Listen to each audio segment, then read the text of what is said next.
दोस्तों स्वागत है आपका बिहार न्यूज में। दोस्तों मैं हूं फिरदौस गनी और आप देख रहे हैं केडीबी लाइव। दोस्तों आज हो चुका है 13 अगस्त 2020। तो आज की बिहार की टॉप न्यूज लेकर आए हैं आपके लिए। दोस्तों वीडियो स्टार्ट करने से पहले आपसे एक रिक्वेस्ट है, अगर आप नए आए इस चैनल पर तो चैनल को सब्सक्राइब करके बेल आइकन को भी प्रेस कर दीजिए और साथ में वीडियो को लाइक कीजिए, अपने दोस्तों के साथ शेयर भी कीजिए। तो चलिए दोस्तों ये स्टार्ट करते हैं आज का न्यूज।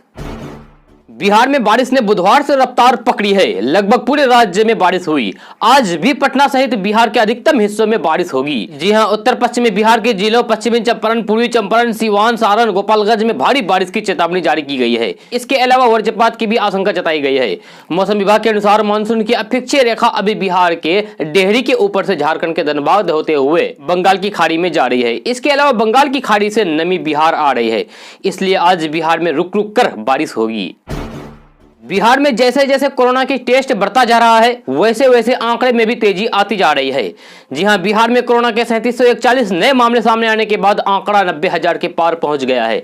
बिहार में कोरोना के अब तक 90,553 मामले आ चुके हैं, जिनमें से अभी तक 33,049 एक्टिव मरीज हैं। मंगलवार तक 57,039 कोरोना मरीज ठीक होकर अपने अपने घर पहुंच चुके हैं। बिहार का रिकवरी रेट 65% से ज्यादा है। आए कोरोना के नए मामले में सबसे ज्यादा मरीज पटना जिले के हैं, जिनकी संख्या 529 है। बेगूसराय में 254, कटिहार में 200, मधुबनी में 169, मुजफ्फरपुर में 160, सारण में 148, पूर्वी चंपारण में 169, पश्चिमी चंपारण में 85, सहरसा में 175, पूर्णिया में 124, रोहतास में 140 कोरोना के नए मामले सामने आए हैं। बिहार में चुनाव होने वाले हैं और तीसरे मोर्चे को लेकर राजनीतिक पार्टियां एकजुट हो रहे हैं। वहीं बिहार के पूर्व मुख्यमंत्री जीतन राम मांझी ने कहा है कि अभी तक मैं महागठबंधन में शामिल हूं। असदुद्दीन ओवैसी के कार्यकर्ता और नेता यहां आए थे और पार्टी के प्रदेश अध्यक्ष से मुलाकात किए और पार्टी के एक वर्चुअल मीटिंग हुई। मांझी ने कहा कि वर्चुअल मीटिंग में हमने कहा था कि अनुसूचित जाति, अनुसूचित जनजाति और मुस्लिम वर्ग के लोग पीड़ित हैं। जिस प्रकार से शेड्यूल कास्ट में अति पिछड़ा और पिछड़ा में मांग है कि आबादी के अनुसार आरक्षण होना चाहिए। साथ ही हिंदुस्तानी युवा मोर्चा के राष्ट्रीय अध्यक्ष जीतन राम मांझी ने कहा कि जातीय जनगणना कराने की हमने मांग किया था और जिसकी जितनी जनसंख्या भारी होगी उसको उतनी ही हिस्सेदारी मिलेगी, उसके अनुसार आरक्षण दिया जाए। जी हां, उसी प्रकार मुसलमानों में भी ऐसी स्थिति है। बहुत सी जातियां मुसलमानों में ऐसी है जिनकी जनसंख्या 60% और 65% की है और आरक्षण का लाभ न्यूनतम है। उन्होंने कहा कि मुसलमानों में भी चर्चा है, वहां भी जो आरक्षण हो वह जनसंख्या के आधार पर हो। जीतन राम मांझी ने कहा कि दलित और मुस्लिम एक साथ हो ऐसे समय आ सकता है। मेरे नीतियों को मानने से लोग इनकार कर देंगे। वैसे परिस्थिति में ओवैसी के साथ दूसरे भी राजनीतिक दलों का सहयोग ले लूंगा, जिसमें बीएसपी, एनसीपी के साथ ही कई पार्टियां संपर्क में हैं। सुप्रीम कोर्ट ने एक बड़ा फैसला सुनाते हुए कहा है कि एक बेटी को अपने पिता की संपत्ति में बराबर का अधिकार है। सुप्रीम कोर्ट ने कहा है कि संशोधित हिंदू उत्तराधिकार अधिनियम के तहत ये बेटियों का अधिकार है और बेटी हमेशा बेटी ही रहती है। कोर्ट ने कहा है कि हिंदू महिला को अपने पिता की संपत्ति में भाई के समान ही हिस्सा मिलेगी। दरअसल साल 2005 में यह कानून बना था कि बेटा और बेटी दोनों को अपने पिता के संपत्ति में समान अधिकार होगा, लेकिन ये साफ नहीं था कि अगर पिता का देहांत 2005 से पहले हुआ तो फिर क्या ये कानून ऐसी फैमिली पर लागू होगा या नहीं। आज जस्टिस अरुण मिश्रा की अगुवाई वाली बेंच ने सुप्रीम कोर्ट में यह फैसला दिया है कि यह कानून हर परिस्थिति में लागू होगा। अगर पिता का देहांत कानून बनने से पहले यानी कि 2005 से पहले हो गया है तो भी बेटी को बेटे के बराबर अधिकार मिलेगा। बिहार में कोरोना संक्रमण के सबसे कम शिकार बच्चे और 60 वर्ष से अधिक उम्र के व्यक्ति हैं। इनमें भी अब तक बच्चे बुजुर्ग की तुलना में 1% कम संक्रमित पाए गए हैं। स्वास्थ्य विभाग के आधिकारिक सूत्रों से मिली जानकारी के अनुसार बिहार में 0 से 10 साल की आयु समूह में शामिल बच्चे राज्य के कुल संक्रमितों में मात्र 4% शामिल है, जबकि 5% कोरोना संक्रमित मरीज 60 वर्ष से अधिक उम्र के हैं। जी हाँ, विभाग के अनुसार राज्य में 0 से 10 साल की उम्र वाले 3008 बच्चे कोरोना से संक्रमित हुए हैं। वहीं 65 वर्ष से अधिक उम्र वाले 4736 बुजुर्ग कोरोना संक्रमित पाए गए हैं। सबसे अधिक 21 साल से 30 साल के युवा कोरोना संक्रमित हुए हैं। जी हां, जानकारी के अनुसार राज्य में सबसे अधिक 21 से 30 साल के युवा कोरोना संक्रमित हुए हैं। राज्य के कोरोना संक्रमित मरीजों में 28% इसी आयु समूह के संक्रमित मरीज है, जबकि 24% कोरोना संक्रमित मरीज 31 से 40 वर्ष के आयु समूह वाले व्यक्ति हैं। 11 से 20 और 51 से 60 उम्र वाले समान रूप से संक्रमित हैं। राज्य में 11 से 20 उम्र के लोग और 51 से 60 साल के व्यक्ति समान रूप से कोरोना संक्रमित हुए हैं।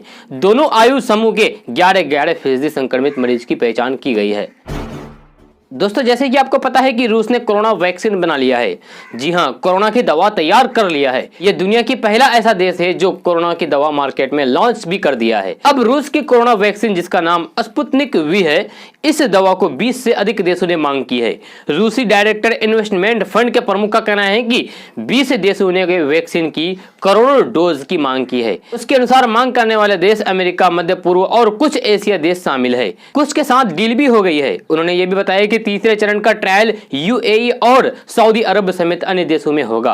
उन्होंने कहा है कि रूस अब विदेशी सहयोगियों की मदद से 5 देशों में हर साल वैक्सीन की 50 करोड़ डोज तैयार करेगा। उन्होंने सभी देशों से अपील की है कि वे उच्च गुणवत्ता वाली और सुरक्षित वैक्सीन अपने लोगों को लगाकर उनका जीवन बचाने में आगे आएं। बिहार में एक बार फिर से एक पुल का अप्रोच रोड उद्घाटन से पहले ही टूट गया। मामला गोपालगंज से जुड़ा है, जहां के बंगरा घाट महासेतु का सीएम नीतीश कुमार बुधवार को उद्घाटन करने वाले थे, लेकिन उद्घाटन से पहले ही इस महासेतु का अप्रोच पथ करीब 50 मीटर के दायरे में ध्वस्त हो गया। ध्वस्त अप्रोच पथ को उद्घाटन से पहले दोबारा दुरुस्त करने की कवायद की गई। बिहार राज्य पुल निर्माण निगम के आला पदाधिकारी से लेकर संवेदक मौके पर मौजूद थे। सैकड़ों की संख्या में मजदूर लगाए गए और 2-2 जेसीबी लगाकर इसे दोबारा चालू करने की कोशिश की गई। जहां ये अप्रोच पथ टूटा है वो इलाका सारण के पनापुर के सतजोरा बाजार के पास की है। बिहार चुनाव को लेकर भाजपा की राष्ट्रीय इकाई ने अपना सुझाव आयोग को भेज दिया है। वैसे तो प्रदेश भाजपा अध्यक्ष डॉक्टर संजय जायसवाल ने बीते दिनों अपनी पार्टी की ओर से सुझाव दिया था। भाजपा ने चुनाव आयोग से चुनावी खर्च की सीमा बनाने की मांग की है। विधानसभा चुनाव में अभी 14 लाख रुपए की सीमा तय है। पार्टी ने इसे और भी आगे बढ़ाने को कहा है। जी हाँ, कोरोना काल में सोशल डिस्टेंसिंग का पालन जरूरी है, इसलिए प्रत्याशियों के अलावा प्रचार करने के लिए पार्टी के लिए भी गाड़ी की संख्या बढ़ाई जाए। स्टार प्रचारकों को अभी एक गाड़ी की अनुमति दी गई है, क्योंकि पार्टी के राष्ट्रीय स्तर के नेता स्टार प्रचारक होते हैं और उनके साथ चलने वाले अंगरक्षक और पीए के लिए भी अलग अलग गाड़ियों की आवश्यकता होगी।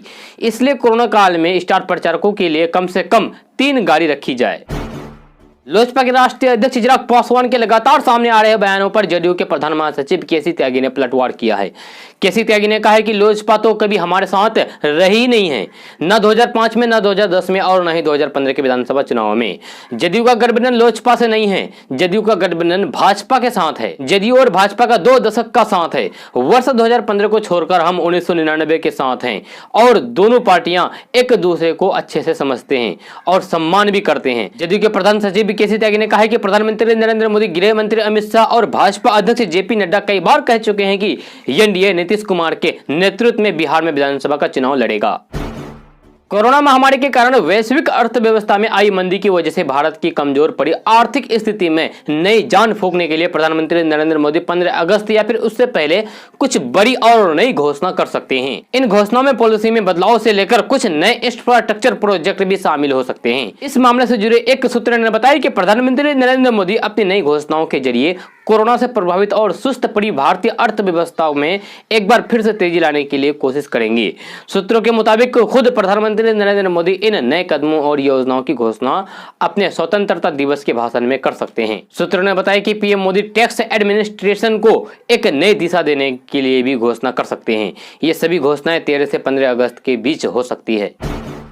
बिहार में अब अगर बिना नंबर प्लेट की गाड़ी लेकर सड़क पर निकलते हैं तो आपको इसका खामियाजा भुगतना पड़ेगा। जी हां, पहले नई गाड़ी बिना नंबर प्लेट के ही सड़कों पर उतार दी जाती थी, लेकिन अब अगर राज्य भर में शोरूम से बिना रजिस्ट्रेशन और हाई सिक्योरिटी नंबर के अगर गाड़ी निकालेगी तो वाहन मालिक और डीलर पर कार्रवाई होगी। इसके साथ ही डीलर का रजिस्ट्रेशन भी निलंबित किया जा सकता है। परिवहन सचिव संजय कुमार अग्रवाल ने सभी डीटीओ एवं एमईआई को इसे लेकर कार्रवाई करने का निर्देश दिया है। संजय कुमार अग्रवाल ने कहा है कि किसी भी स्थिति में बिना नंबर की गाड़ी शोरूम से बाहर सड़क पर नहीं निकले। आज इन सभी बातों को लेकर वाहन कंपनियों से वीडियो कॉन्फ्रेंस के माध्यम से बात की जाएगी। फेस्टिवल सीजन की शुरुआत हो चुकी है। ऐसे में अगर आप सोना खरीदने की सोच रहे हैं तो आपके लिए अच्छी खबर है। जी हां, बीते कई दिनों से रिकॉर्ड बना रहा सोना पिछले 4 दिनों से 60,000 रुपए टूट गया है। आज सोना और चांदी के भावों में एक बार फिर से बड़ी गिरावट आई है। घरेलू बाजार में सोना आज खुलते ही 1500 रुपए टूट गया। कुछ दिन पहले सोना 56,000 रुपए की ऊंचाई पर था, लेकिन आज की गिरावट के बाद एक बार फिर से 50,000 रुपए प्रति 10 ग्राम के स्तर पर आ गया है, यानी कि 6,000 रुपए घट गया है। बिहार में विधानसभा का चुनाव नजदीक आता जा रहा है। इस चुनाव से पहले सरकार युवा वर्ग को आकर्षित करने के लिए कई पदों पर बंपर बहाली करने जा रही है। इसको लेकर बिहार के कई विभागों को सूचना भेज दिया गया है। मिली जानकारी के मुताबिक शिक्षा विभाग, वन विभाग, स्वास्थ्य विभाग, पुलिस विभाग, पथ निर्माण विभाग, पंचायती राज विभाग और ग्रामीण कार्य विभाग में खाली पड़े पदों को भरने की तैयारी शुरू हो चुकी है। कई विभागों में भर्ती की प्रक्रिया शुरू हो गई है। बहुत जल्द कई और पदों पर भर्ती के लिए नोटिफिकेशन जारी किया जा सकता है। खबर के अनुसार इन विभागों में करीब 2 लाख पदों पर भर्ती की जाएगी। कुछ पदों पर भर्ती की प्रक्रिया बिहार लोक सेवा आयोग, बिहार कर्मचारी चयन आयोग एवं बिहार तकनीकी कर्मचारी आयोग के द्वारा होगा। आपको बता दें कि शिक्षा विभाग में 1,25,000, वन विभाग में 1,500, स्वास्थ्य विभाग में 25,000, पुलिस विभाग में 30,000, पंचायती राज विभाग में 5,000, ग्रामीण कार्य विभाग में 1,500 पद खाली हैं। इन पदों पर भर्ती की प्रक्रिया शुरू होने वाली है। नजर बनाए रखें। दुनिया भर में कोरोना के बढ़ते संक्रमण के बीच रूस ने पूरी दुनिया को खुशखबरी दी है। जी हां, रूस के राष्ट्रपति व्लादिमीर पुतिन ने स्वयं इस वैक्सीन के कारगर होने की बात कही है और दावा किया है कि उन्होंने इसे अपनी बेटी को भी दिया है। लेकिन फिर भी दुनिया की कई संस्थाएं इसकी प्रामाणिकता को लेकर सवाल उठा रही है। इस वैक्सीन के बारे में जब एम्स के निदेशक डॉक्टर गुलेरिया से बात की गई तो उन्होंने कहा कि अगर रूस की वैक्सीन सफल होती है तो हमें ये बारीकी से देखना होगा कि यह सुरक्षा के लिहाज से कितनी खरी उतरती है और यह कितना प्रभावी है। इसके अलावा इसके साइड इफेक्ट नहीं होना चाहिए और इससे कोरोना मरीजों को अच्छी प्रतिरोधक क्षमता मिल सके। बिहार बोर्ड ने एसटीटी एग्जाम लेने का फैसला कर लिया है। इसको लेकर तैयारी पूरी कर ली गई है। इस बीच एक बड़ी खबर राजधानी पटना से आ रही है। खबर के मुताबिक बिहार एसटीटी का एग्जाम ऑनलाइन के द्वारा किया जाएगा, जो बिहार के अलग अलग केंद्र पर 9 दिन चलेगा। मिली जानकारी के मुताबिक बिहार एसटीटी की पूर्ण परीक्षा 9 से 21 सितंबर के बीच आयोजित की जाएगी। पूर्ण परीक्षा ऑनलाइन होगी और यह परीक्षा 9, 10, 11, 14, 15, 16, 17, 18 और 21 तारीख को आयोजित किया जाएगा। उम्मीदवार 25 अगस्त से एडमिट कार्ड डाउनलोड कर सकते हैं। सुशांत सिंह राजपूत केस को लेकर मुंबई पुलिस और बिहार पुलिस में गतिरोध लगातार बढ़ता ही जा रहा है। बीएमसी अधिकारियों द्वारा मुंबई में बिहार के आईपीएस ऑफिसर विनय तिवारी को जबरदस्त क्वारंटाइन कर दिया गया था। इस मामले में विवाद अभी थमा ही था कि एक और बड़ा नया विवाद खड़ा हो गया है। बताया जा रहा है कि मुंबई पुलिस ने बिहार पुलिस की जांच टीम पर केस दर्ज कर लिया है। बिहार पुलिस के डीजीपी गुप्तेश्वर पांडे ने खुद इस बात की जानकारी दी है। बिहार पुलिस के डीजीपी गुप्तेश्वर पांडे ने कहा है कि सुनने में आ रहा है कि मुंबई पुलिस ने बिहार पुलिस की जांच टीम पर सरकारी काम में बाधा पहुंचाने के लिए केस दर्ज कर लिया है। इससे पहले गुप्तेश्वर पांडे ने कहा कि ये मेरी व्यक्तिगत लड़ाई किसी से नहीं है। हम किसी को फंसाना नहीं चाहते हैं। चाहे कुछ भी हो जाए, लेकिन सुशांत सिंह को न्याय मिलना चाहिए। बिहार के निजी अस्पतालों में कोरोना संक्रमितों के इलाज को लेकर इलाज की दर तय करने की जिम्मेवारी जिला के जिला अधिकारी को सौंपने जाने का निर्णय समीक्षा की जाएगी। साथ ही विभाग के स्तर पर ही अब इलाज की दर तय की जाएगी। स्वास्थ्य विभाग के प्रधान सचिव प्रत्यय अमृत ने कहा है कि अलग अलग जिलों में स्थित निजी अस्पतालों में सुविधाओं में भी भिन्नता है। ऐसे में विभाग नए सिरे से इसका निर्माण की समीक्षा करके उचित कार्रवाई करेगा। बिहार में कोरोना संकट कम होने का नाम नहीं ले रहा है। इसी संकट को देखते हुए बिहार सरकार अब सभी व्यक्ति को कोरोना जांच कराना चाहती है। प्रधानमंत्री के साथ हुए बैठक में सीएम नीतीश कुमार ने कहा है कि हम बिहार में सभी व्यक्ति को कोरोना जांच कराना चाहते हैं। जी हां, यानी कि आप जो ये वीडियो देख रहे हैं, आपको भी कोरोना जांच करना पड़ेगा। इसकी तैयारी चल रही है। उन्होंने कहा है कि फिलहाल राज्य में प्रतिदिन 1 लाख से अधिक सैंपल जाँच के लक्ष्य पर काम हो रहा है। बहुत जल्द ग्रामीण स्तर पर भी कैंप लगाकर कोरोना जाँच किया जाएगा। राज्य में रहने वाले सभी लोगों को कोरोना की जांच करनी होगी ताकि राज्य में कोरोना का संक्रमण दूर हो सके। साथ ही साथ लोगों को इस परेशानी से छुटकारा मिल सके। सीएम नीतीश कुमार ने पीएम मोदी से आरटीपीसीआर सैंपल जांच क्षमता बढ़ाने के लिए कोवास 8,800 मशीन के साथ 5,000 ऑक्सीजन कंसंट्रेटर और 3,000 हाई फ्लो नेचल कोनवोल उपलब्ध कराने का आग्रह किया है ताकि कोरोना जांच को बढ़ाया जा सके और राज्य में रहने वाले सभी लोगों को कोरोना जांच किया जा सके।